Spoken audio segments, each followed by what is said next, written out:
Beginning with Arkansas, we have Landon. He will go right straight to questions. So who would like to open this up? Right here in the front row. Wait for the microphone. Colton Sully, OU Daily. Landon, just wanted to ask you about the addition of OU and Texas to the conference. What are you looking forward to the most? And do you think those schools are ready for this juggernaut of the SEC? I think they are. I mean, they've been dominating the Big 12 for years, and I mean that just brings rivalries to the SEC. For us personally, we got that OU Arkansas rivalry being on the border, and then I remember I wasn't here at the time whenever Arkansas played Texas, but I mean, talking to the players and the fans that were here, they stressed how big of a game that was. So I think that'll bring a big rivalry, and then you get that Texas A&M Texas rivalry again. So I think it brings in a lot more fun to the SEC. So I like that.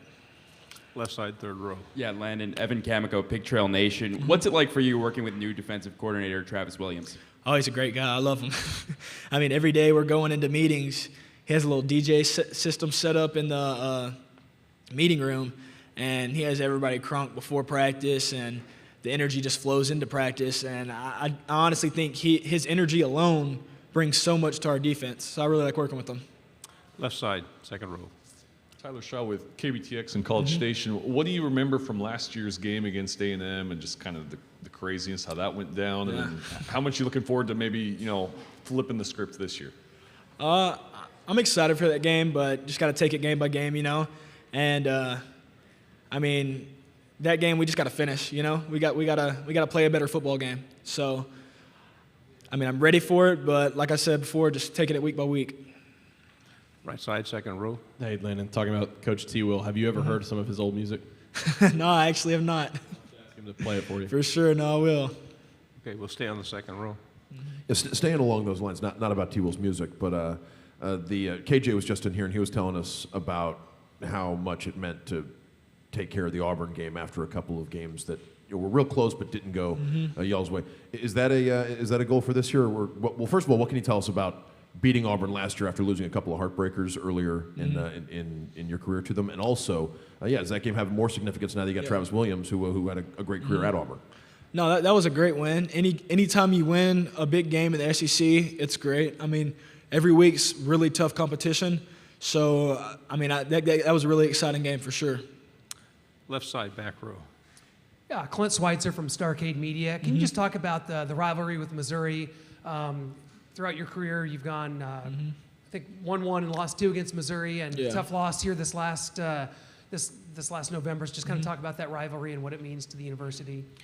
It's a big game. I mean, there's a lot of rivalries in the SEC, but I feel like that's for sure one of our bigger ones, and I enjoy it. Any high intensity game, any trophy game, I really like a lot. So it brings energy to the game, and I mean, I feel like it makes me personally play better. So I like it. Front row, please. I'm Jason Pataki from the Arkansas Democrat-Gazette. Landon, I kind of wanted to ask you about sort of facilities and NIL. Obviously, college landscape is changing almost every day. How important is it for you as an athlete to have the right facilities to work in? I know you've gained like 40 pounds this offseason, and get connected with the right brands at UA, and how have they kind of helped you with that as well? It's great. I mean, nowadays with recruiting and everything, you need those facilities, because a lot of that's all those recruits see.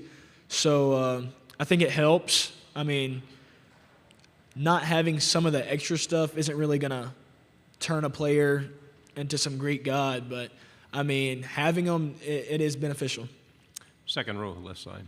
Yeah, what's it like playing for Sam Pittman, and where do you feel like you guys are at? I know obviously had some momentum going and a little bit of a roadblock last year, but where do you feel like you guys are at, program building wise? Well, first, I love playing for Sam Pittman. He's a genuine guy. What y'all see in the public, what y'all see at media days, stuff like that, is how he is to us. I mean, he's just an energetic, happy man.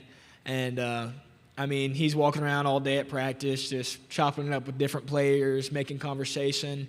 And he always has a smile on his face. And what was your second part of that question?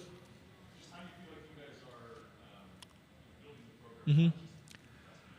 I think we're really stressing all the small details. Last year, there was, I want to say it was 3 or 4 games that we lost by a combined like 9 points.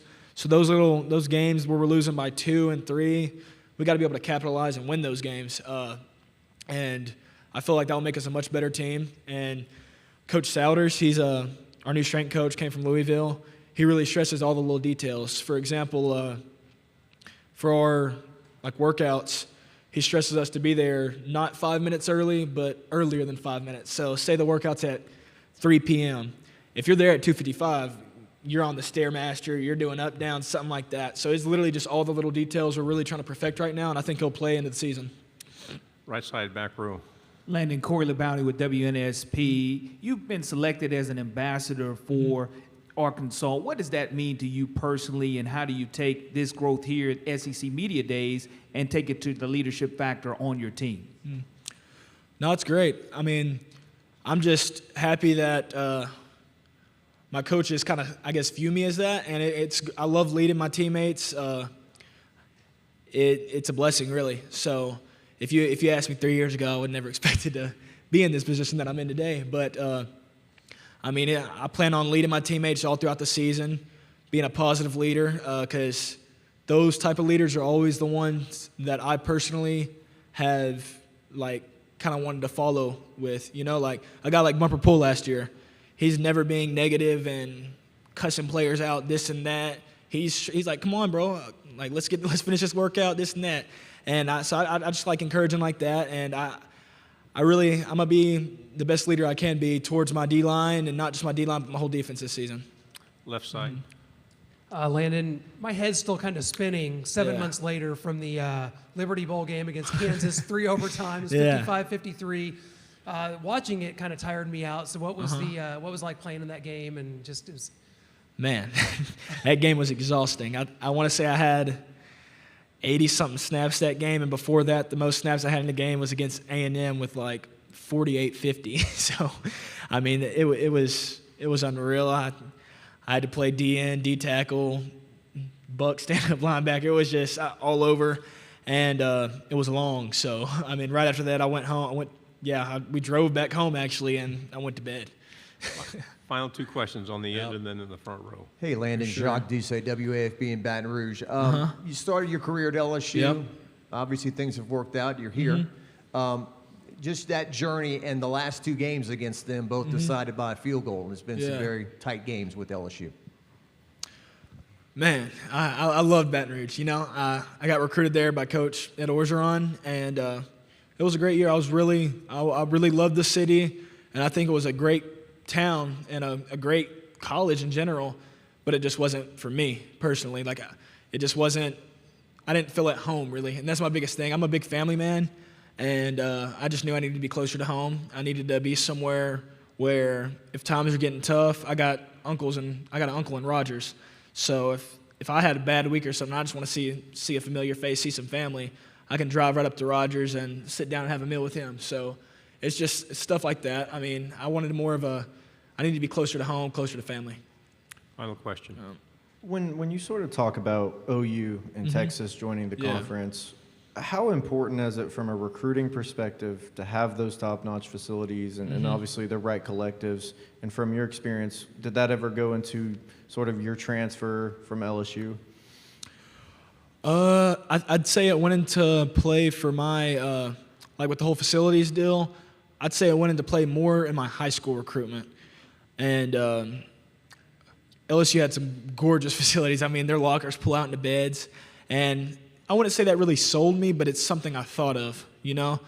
And then whenever I was in the transfer portal, I more so looked into what staff is there, what type of guys are there, and how I'd fit in more with the defense and not as much the facilities at all. But I do think Texas and OU will play a major role in the SEC, and I'm excited to have them. Thank you very much. Good job. Thank y'all. Have a great day.